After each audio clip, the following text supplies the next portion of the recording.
We are the 3%. Chrome is coming to your USB devices.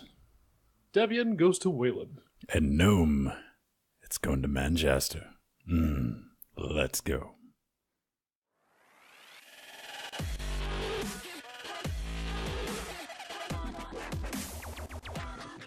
And welcome back to Linux Weekly Daily Wednesdays, where we sit back, relax, and take that midweek break to have a chat about what's going on in the world of Penguins, Linux. What's the right way to say it, man? Because I don't like saying welcome back to Linux Weekly Daily Wednesdays, followed by... As I've taken to saying it, it's GNU plus lit. No. oh man, I need to reinforce the window down here in case Stallman jumps through it and strangles me. It's like, that's just too much. Just beats me to death with this new glass table, man. Be kind of brilliant. Before we get into it, man, what's going on in Northumbria today? A lot of cold. Well, at least colder than it used to be. It's let's put it into context. Where I used to live while I was still living at my parents', it would be around this temperature in the winter. And it's still technically the summer here. So, yeah, Ooh. A bit chillier than usual.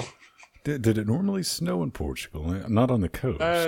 No, not on the coast. And there's only like one place that's at a high enough altitude to actually get some snow. So you'd be running around the streets crying, like, what is this?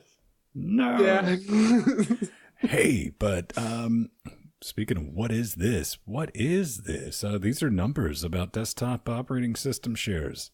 Yes, they are. And if you scroll all the way down to August 2017, you see that Windows is at 90.70%, Mac has dropped to 5.94%, and Linux is up from 253 to 337%.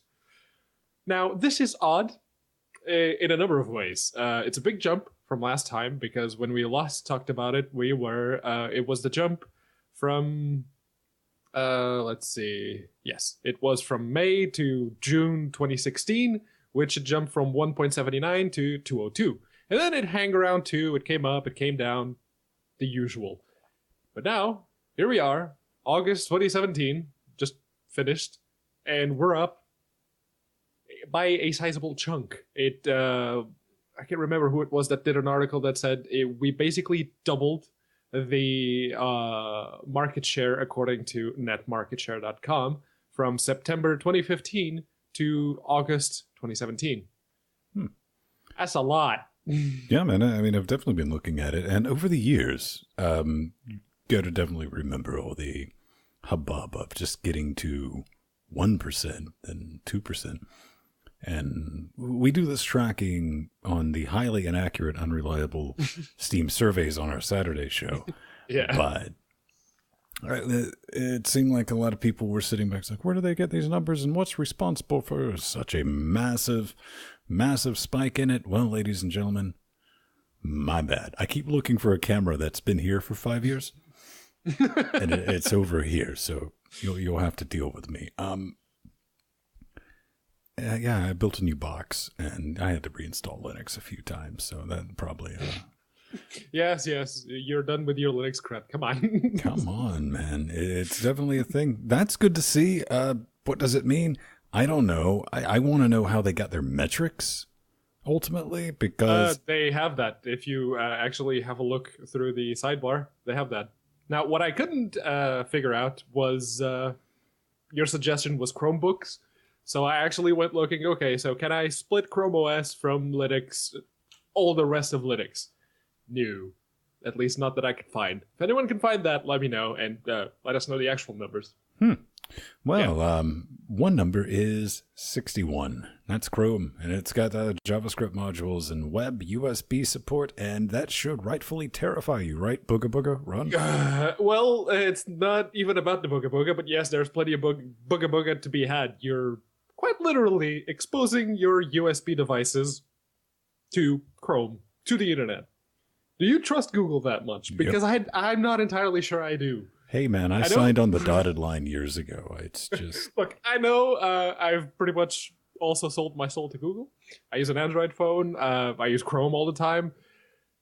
But when you expose your entire USB paraphernalia that you happen to have laying around to the web, I'm not entirely sure I trust Google on that. No, not by default, please. And I also, one of the things that they mentioned in the article is the device RAM API is now available, exposing the amount of RAM on a user's device to sites to optimize overall performance of a web application. Remember how lately Chrome has actually been doing a pretty good job of not springing a leak when it comes to memory? Well, that's all going away. You can basically logically follow the crumbs on this. Because why would you want applications in a web page? Well, speaking of Chromebooks, maybe Chrome OS. And that's how you're going to be loading that business. And I do believe the article is 100% right. That this will be exploited. I don't know to what extent and for what use, but yeah, what do you think, P-Man? Outside of Chromebooks. I mean, what use? Well, you could literally take control of a box because nowadays everyone's got the USB keyboard, USB external hard drives, tons of things connected to USB webcams.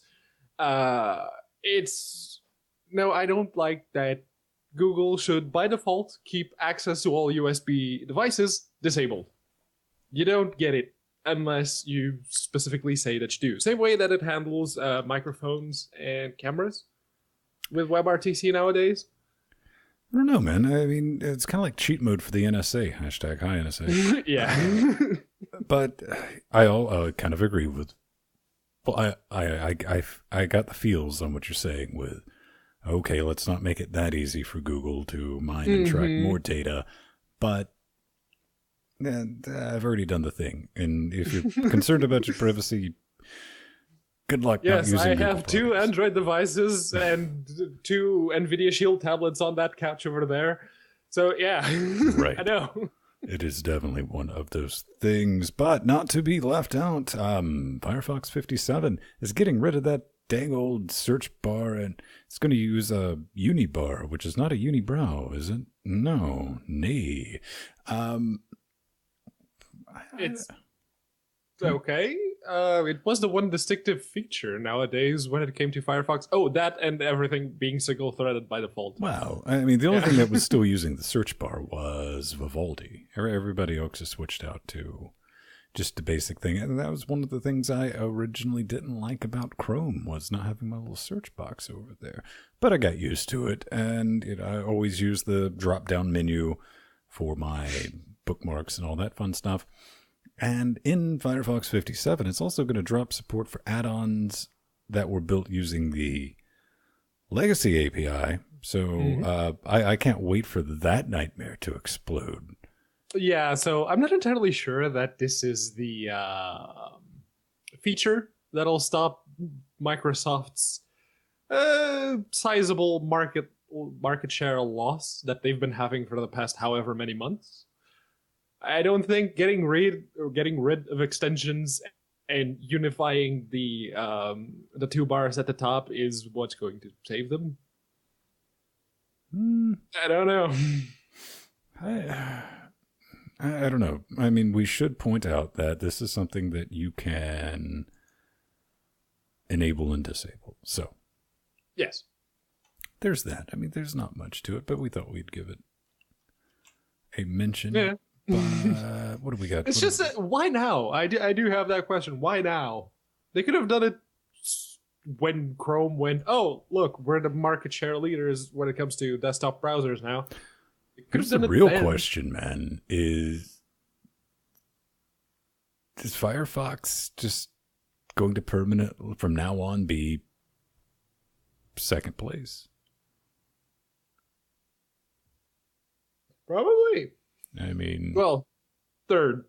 Edge still comes as default in every single Windows box, so that's going to be I don't know. I don't even think Microsoft can get. I mean, they are trying to shoehorn it. It's like, use Edge, and people are actively. It comes by default, and a lot of people just won't change it. So yeah, it will be number 2.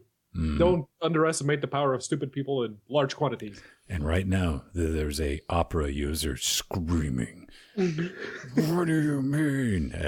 Use Vivaldi. Seriously, if you're that Opera user, Vivaldi. Yeah, you might as well. They're all using Chromium for the back end anyway.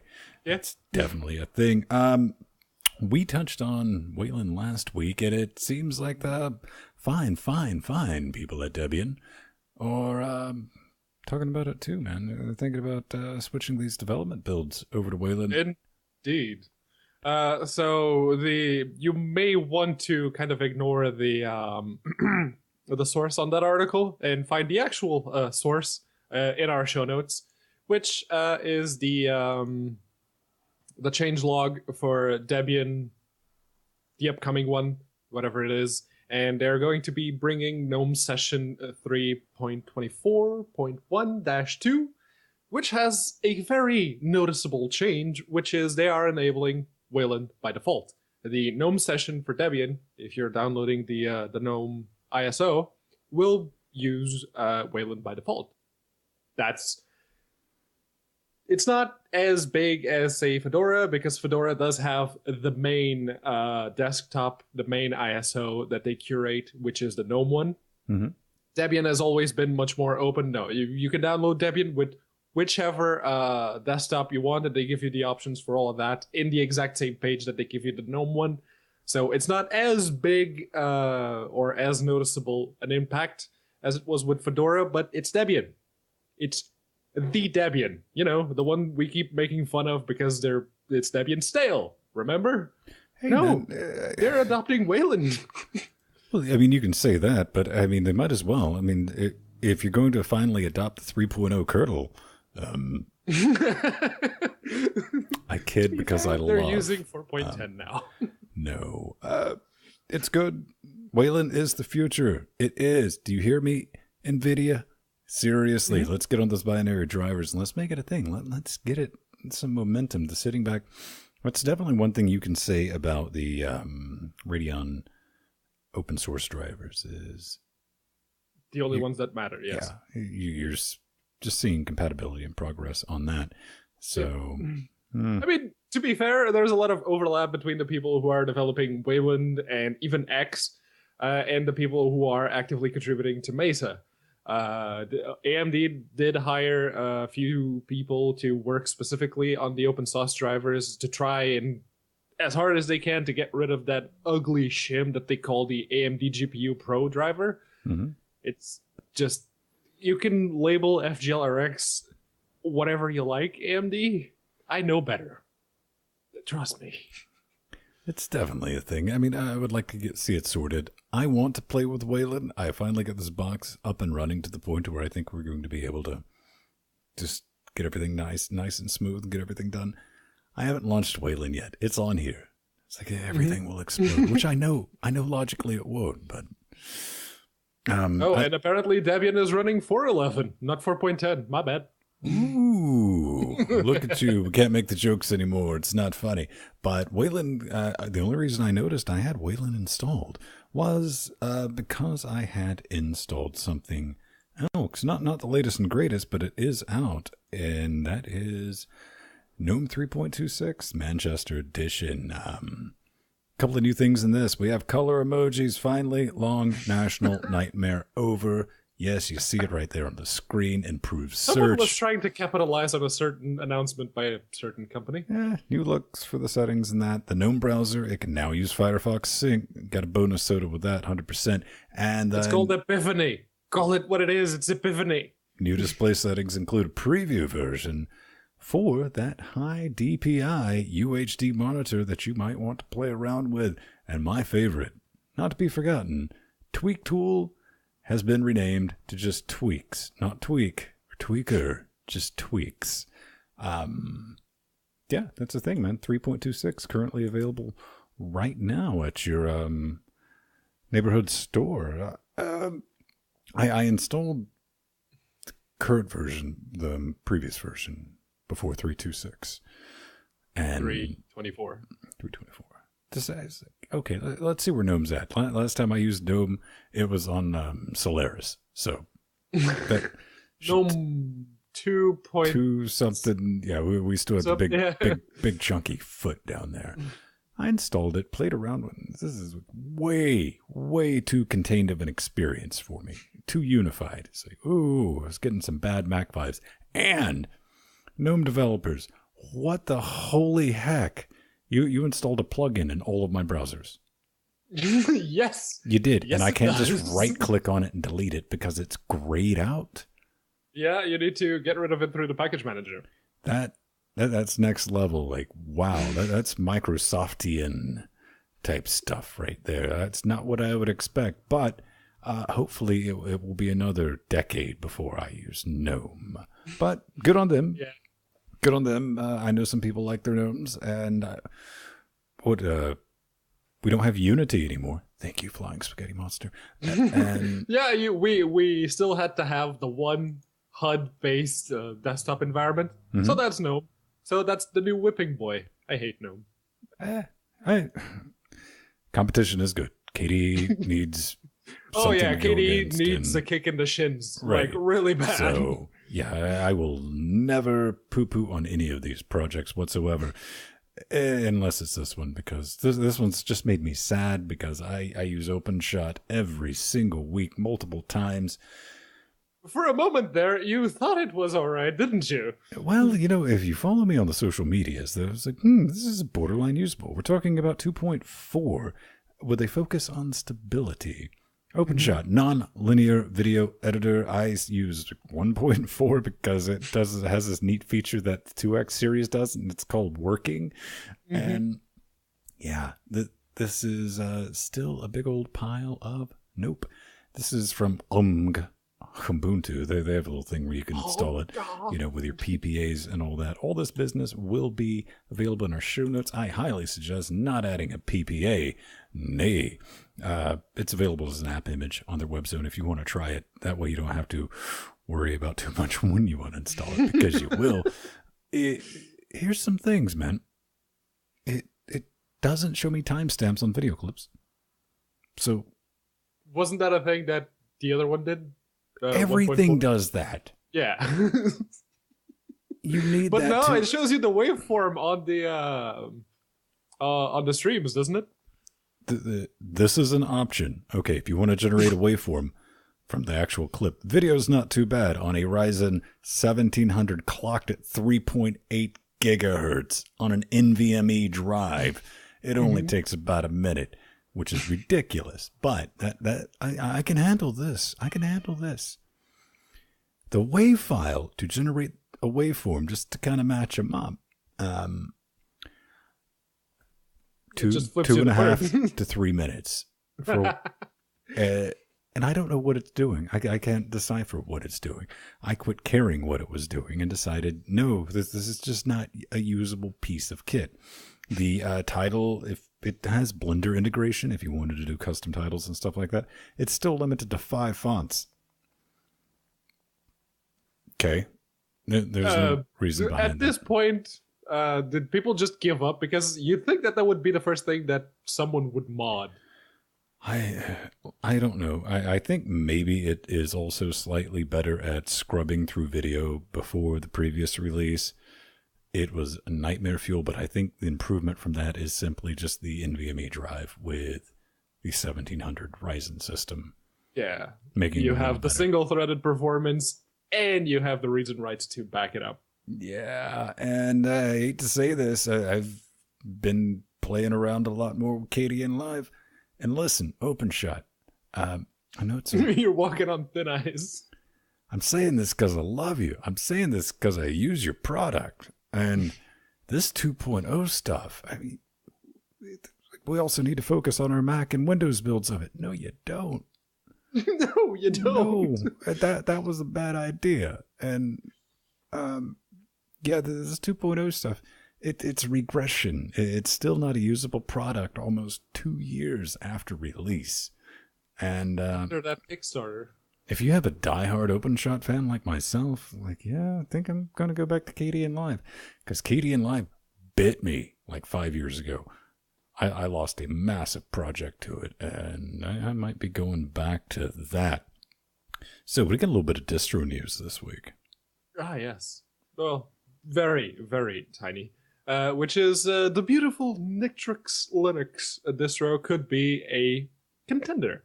So, Jack Wayland wrote the story for Linux.com, and it's basically he took Nitrux for a spin in VirtualBox.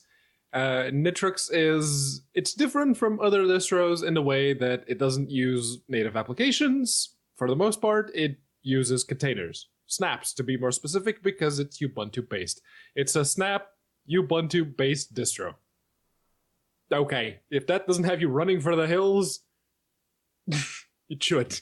But the idea of a container-based distro isn't exactly new. You had the CoreOS, Rancher OS, and so on. They've been around for a while. They've been using containers of one form or another. Hey, man, it includes Android apps. Yes, because it's using Android Box or Nbox. No, Pedro. It's a distribution. I would have to format my system in order to use Android apps. Oh yeah, no. You need to completely format and factory reset your SSDs, remake the RAID, and then you can change your theme. Mm-hmm. Yeah. But yeah, no. This isn't exactly new. There have been distros around for a while that did a containerized experience. This just happens to be the one that is Ubuntu based and uses snaps. Why you'd want to load your system with containerized apps over their native versions is a use case which eludes me. Outside of just, oh look, it's neat. Let me test that. Testing purposes. That's it. Listen, there's something to be said about neat, Pedro. Sure. There we have an would entire have segment been a dedicated to time neat. in my youth where this would have gotten installed. All right, I'm just going to say this. I read so far into his articles. Then I tried it in a VM. Just quit reading right there. Because that's not a very good way to test anything other than it just works. And I'm sorry, this loathing and hatred comes from game developers. It's like, hey, look, it launches, ship it. Which we might have experienced before. If I had more time to play around with something like this, it's like the reason I would look at a distribution like this is like, what are the advantages to try to find that aha bit to it? You get what I'm saying there? Yeah, I do, but I have no idea. As much as I try, I can't seem to find the use case for this that isn't just the neat factor. It's neat. I do want to, I see in chat realm right now that Jill just said hi from LinuxCon. Hey, LinuxCon represent. Well, I just wanted to give her a good on you because she finally got to meet Linus.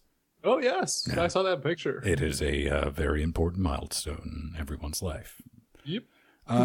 Why are we doing this? Okay, this one's yours, buddy. Yeah, this one is technically from Artherin.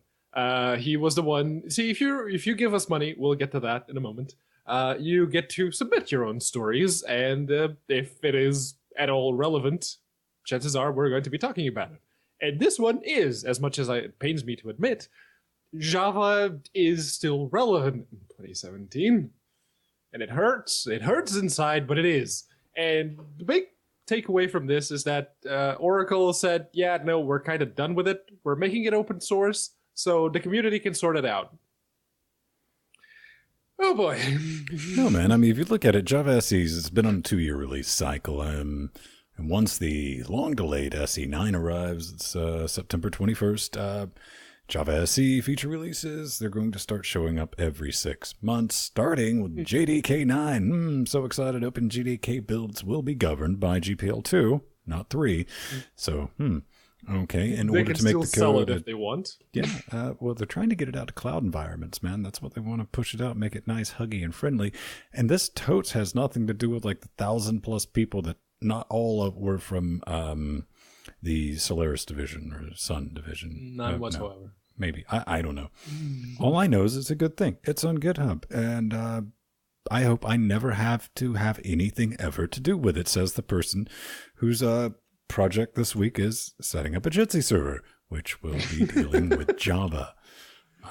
Yeah, very much so. And they say that they're also going to have a long-term support, quote-unquote, version of Java that will have a 3-year support lifecycle. Java LTS.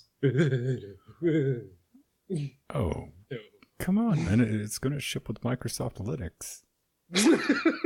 Azure? Azure. Yeah, it's going to be brilliant. This is the future, man. Why do you hate the future? With that open source version of .NET, .NET Core. I kind of ran across this when I was doing the overclocking.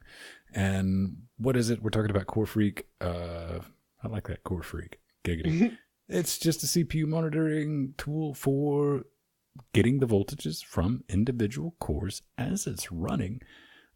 I don't know how wicked useful this genuinely is, but it's there. It exists. It's free. It's open source. You do have to, what is it? You have to disable the... Yeah, you have to disable the NMI watchdog, which is basically a watchdog that keeps polling your CPU.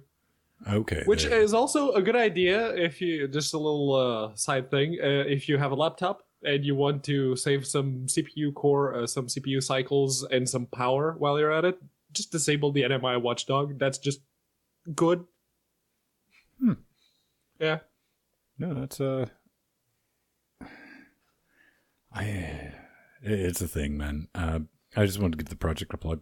Maybe somebody can write in next week. Like, this is exactly why I would use this for this. And I'm like, cool. And yeah, plenty of screenshots. It does a thing. Gotta be honest. The only time I look at voltage is in the BIOS. Yeah, for the most part. If you, you've managed to get sensors working with the Ryzen board now. Yeah, I've also managed not to make that video that I promised last week. So. Go me. Yes, that too. But yeah, if you have sensors and you have the working voltage sensors, you will probably end up looking at it, and every now and again, there's that one bit of software that reads the wrong voltage. Like, say, the V-core on this processor is set to 1.318 volts. And some software reads it as 2 point something. And it's like the core, it's the voltage for the whole socket instead of just the processor V-core. So then you have to go track down all the voltages that the motherboard is reporting and say, oh, it's that one. Right. This one, this bit of software gets away from that because it actually gives you the per core voltage. So I say, still neat. We did a thing out of curiosity because we're still trying to smack this Ryzen box around and see what it can do. I released one of our mezzanine files, or big file, well, not the big file, but the file that we break down our HD and SD videos from.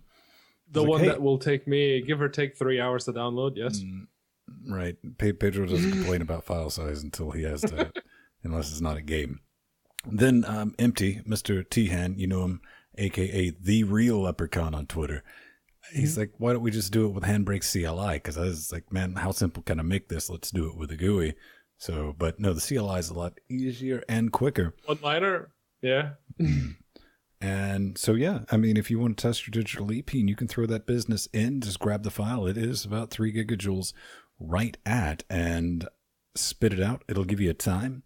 Got a little graphic there. The Ryzen box did it on one of those old, slow, creaky SSD drives in 10 minutes, 35 seconds. The NVMe drive did it in 10 minutes and 34, crushing the SSD. 1 whole second. Well, not even that. Just under. I wanted to make one of those like benchmarks graphs where it was, across the chart for that 1 second. It's like, it's clearly a better. Some things we've learned. Scrolling through this, this is in Chat Realm Static. You can find it at linuxthemecast.com if you want to participate. Everyone's welcome. Is Mr. T-Han's stock 1700X did it in 12 with seconds. a 7200 hard drive. That's really? the big killer there. Not really. Yeah. Because you saw there's zero difference between NVMe and... Well, it's not zero. And it only gets larger if you reduce the speed. That's when you're dealing with something that fast. That's when you start to You're not notice transferring the enough teeny data tiny even to differences. tax a spinning drive, but I don't know what I'm talking about. Atomic is running dual Intel Xeon E5 2670s. 3 gigahertz, still beat him. Just barely, though. Just barely. Strider just wrote something to try to get attention. Foxy ran it on an i7 4790. What did he finish in? I don't know. That Let's see. is not very useful. It's down at the bottom. There we go. 20 minutes. Oof. That Arthurian. took a while. Now, this was surprising. Arthurian rocked in with an i7 7700 at 4.2 and 13 minutes. Yep. Wait, no. No, it's 3 minutes, 13 seconds. That's not right because here's the 7700 Yeah, here. So I think he's just mixed up. He got 16 minutes because Inertia rocked in with a 7700 that was wicked overclocked in 13 minutes, 7 seconds. There is definitely a thing, digit missing from the real time, but whatever. That's definitely a thing. And hey, man, if you want to participate in that, I think it's just kind of interesting for what you're really looking at and what we're really saying. A $300 processor. If you're doing media encoding, it's pretty good. No, And you're it is. When you're doing media encoding, single-threaded performance is important because each individual encoding job is one thread. It's going to spawn on one thread. It's not going to be parallel. But yeah, you still need that single-thread performance. But if you can have, like, say, 16 threads working on one job each, you got plenty. You got 16 available threads. threads for $300, and that's something up until recently Intel's like, oh man, that's now you're going to have, let's see, what was it, 1200 for the 8-core one? It's like, we're going to need at least $1,000 for that technology. But if you're looking for something, which this is basically what this box does for a living, is encoding and rendering. If you're looking for something, and it can also play games, you know, I know somebody's going to be out there screeching, just like, but it's 7 frames a second slower in 1080p. It's junk. Like, okay, you go live in your delusional reality. I mean, because it's not. It's the same reason I bought the 8150 Black Edition is what we upgraded from. I needed something that was really good at encoding and could also technically play games. Ryzen technically plays games a hell of a lot better than the 8150 ever thought about. But yeah, if you get a chance, go pop in there and download the file, run the command, and spit out the results. It's just fun to see the data and what can and cannot beat a $300 processor in 2017. And that's the thing. So before we go over to the Pi, do we have anyone? Because listen, We have the one. we got one. We got somebody. Well, we have 1 and 2 fine, upstanding cannibal mentions. Oh, mentions. What in the world? Wait. Oh, that's right. See, look. Yes. Frank was so excited he skipped choir practice this week, ladies and gentlemen. He wanted to show up because he's got his wall. You try to take that wall from it, you're going to lose some digits, son. So I suggest not doing it. And don't ask me what's in. That's not a guitar in that guitar case. Frank just brought it in with him. Just leave it alone. It's a saxophone. Hey man, some people picked us up some things off of our Amazon wish list, and that is how you get your name on the fine, upstanding cannibal wall. Jill and Steve, I want to thank them so much for the phone that is behind me here. Woo-hoo. Hang on, let me get to that shot. I put it all up. We were talking about that before we went live, which I loved. Because Pedro was like, fix this. That corner. It's like my eyes immediately shot up to that corner. No, I was trying to explain to Pedro. I was like, this is functional. I didn't get this to make it look pretty. She's like, fix it. You still have an act. It's not about pretty. It's about my OCD. Okay. Had a fun time. Took me 3 days of battling my own OCD, getting everything lined up just so I had to walk away from this project multiple times. Like, just let it go, man. Also want to thank, if I can go back to the Creeper Cam shot, Michael G. picked up the light boxes, and back to me. Wait, is that me? I don't know. No, that's Jordan. That's Jordan, man. And actually, the little sound dampening curtain for the floor to ceiling window down here. That was really nice of him. But Joseph tossed us a little jingle. Oh, yes, he did. And not only did he toss us some wet stinkies over the PayPal Donato buttons, which you can find at linuxgamecast.com/support, but he also apparently got a horse named Pedro. And they asked if he wanted to change his name, and he changed it to Pedro Mateos. I'm flattered. I will never run that fast. And it's a very good-looking horse. He posted a picture on Twitter. Very good-looking horse. But, I genuinely am flattered. Thank you. If you want to help us out, keep this business commercial free. This is a Patreon show, so we got to thank all the beautiful party patrons that are making it possible. Maybe that's not your thing. We got the Bitcoin thing. We got the PayPal thing. Everyone ordering through those Amazon affiliate links, man. You're some of the real MVPs. I mean, seriously, that has added up to where it's like, ooh, end of the month. Like, ooh, maybe we can buy some new hardware for things. We definitely have that, and I do want to say, where are we at on Patreon? We're not very good at plugging ourselves, ladies and gentlemen. No, we're not. 105 beautiful people on Patreon, bringing $208 per Saturday Night Train Wreck. So we're doing effectively 4 shows off that budget. But if you want to get some rewards back, value for value, and all that fun stuff, we got access to our Discord. You get your custom RSS feed for our own pre-super shows, and that doesn't go out anywhere else. That's an extra hour of content. Access to the show notes, and a list keeps on going. If that's your dice and you like supporting Linux, do that. If it's not us, find somebody else and support them, because this is the ongoing mission to, what is it, proselytizing? Prostituting? No, well, that might be for Saturday night, Pedro. That might be. Okay, but until that time, let's dive into a slice of pie. Indeed. Well, we have a 1 and 2, so to speak, because this is a slice of pie that includes 2 pies. One that's in the fake Polaroid camera, and another one is in the little cartridge thingy that he's about to pull out, which they call a GIF printer. It's a lie.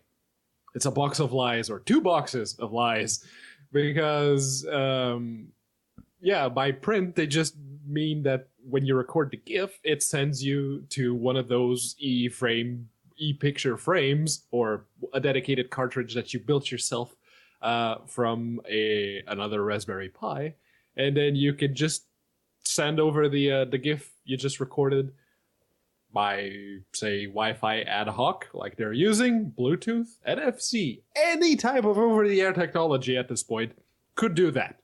Mm-hmm. But hey, there is one question that this raises. I have a question for you, Pedro. Okay. Why do you hate creators? I don't hate creators. Again, this is one of those things that definitely has the neat factor. As I mentioned earlier, we have an entire section dedicated to neat stuff, and this is it. I got to admit, when you sandwich a Pi 0 with the W with a screen, man, that thing looks a lot like a chip all of a sudden, doesn't it? Yeah. Like, wait a minute, but no, it's just a picture frame that renders GIFs. Now, GIFs, they were a big thing in the 90s. Then they died off during the turn of the century. And now they're back in full swing, even though the exact same amount of frames in, say, an MP4 video would take up about 10% of the size and rendering resources. So, what the hell? It's kind of died down, though. I mean, GIFmageddon was early 2017, and it's slowed down. But now we've seen the movement from GIF to GIF-V, which is effective. Which is just a fancy name for an MP4, yes. An MP4. I laughed. I laughed so unnecessarily hard as watching a very wannabe logical discussion of, like, if we could just add audio to the GIFs, then that would really... It's like, it's the Abe Simpson just put the hat on and walk back out the door. You don't get it, man. Absolutely. It's not all there. That's, hey, just one little taste of pie this week, though, because we got to get out of here. We are running long. If you want to talk to us, hey, head over to linuxgamecast.com. Hit the support button. We got all that business there. We do 2 shows a week. Probably going to be adding some more. Can't tell you about that just right now. Magic code. Plug that in. Ask some questions. Usually speak ill of our family members if you must. Hey, man. Just say something. That's definitely a thing. And the first person that said something this week was about the Pulseaudios. Oh, yes. Neil. So last week we talked about how Pulseaudio released version 11, and it fixed a few bugs. And they said, oh, shite. So that's why my audio volume gets messed up every time I wake up from suspend. Didn't know that was a Pulseaudio bug. I thought it had something to do with the audio drivers glitching somehow. Audio drivers on Linux have been pretty solid for a long time. Audio syncs on Linux, like your ALSAs, your OSSs, your jacks, your Pulseaudios. What was the other one called? I don't remember. But yeah. Those are where the issue lies. Those are the ones that have everyone, well, all the idiots on Reddit, on the Windows-centric subreddit, saying that audio on Linux sucks. And it can be a hot mess. Well, it is. I mean, you got to realize, up until like 3 years ago, closer to 4 really, Pulseaudio was junk too. Pulseaudio is still not the greatest solution in the world, but it's manageable now. But now, for what it does, it actually does it really well. Most of the issues come from those bits of software that still use ALSA, and they need that plugin. Mm-hmm. That plugin is where 99% of the issues lie nowadays. There is, but here's the thing. No matter what you're using, if you are just end-usering it, and you just need noise to come out of your magic computer box, you're not going to have a problem. Yeah, you're fine. Man, when was the last time a game didn't play audio on Steam? There was a... that answers my question right there, ladies and There gentlemen. was that really terrible one. It wasn't that long ago, like a month or 2 at most. And, but yeah, it was a really terrible one. You're not missing much by not knowing that. Yeah, but no, that's definitely a thing, is especially with Suspend, which... So what be this moon technology? I just started using that a couple of months ago. Never really trusted it. And the box always comes back up fine. But yeah, Pulseaudio, it just like shakes up my syncs and like throws them back in and Pablo control. And it just picks random numbers for input volumes. And that's always, a lot of times, especially if you got an SSD or anything like that, it's just quicker to reset because then it remembers what it's supposed to be doing. Last but not least, LOIC, Low Orbit Ion Cannon. Bruce Leroy, the man, the myth, the legend, asked something I believe we've all asked ourselves at some point in our journey through Linux land, and that's, at what point do you decide to wipe your desktop and start over? I'm not talking about distro hopping, just general cruftiness. Well, listen, man, Bruce, if I may call you that, the cruftiness is going to require a cream. So, you know. Yeah. I think they also make it in pill version, but it's kind of hard to swallow. I'm not that brave. Honestly, I don't know. Because it is a very good question. It's a really good question. When was, all right. But, I think a good way to think about this. When was, we do our best to watch our language on this show. When was the last time your box was jacked to the point you just said, F it, nuked it from orbit, and just did a clean install?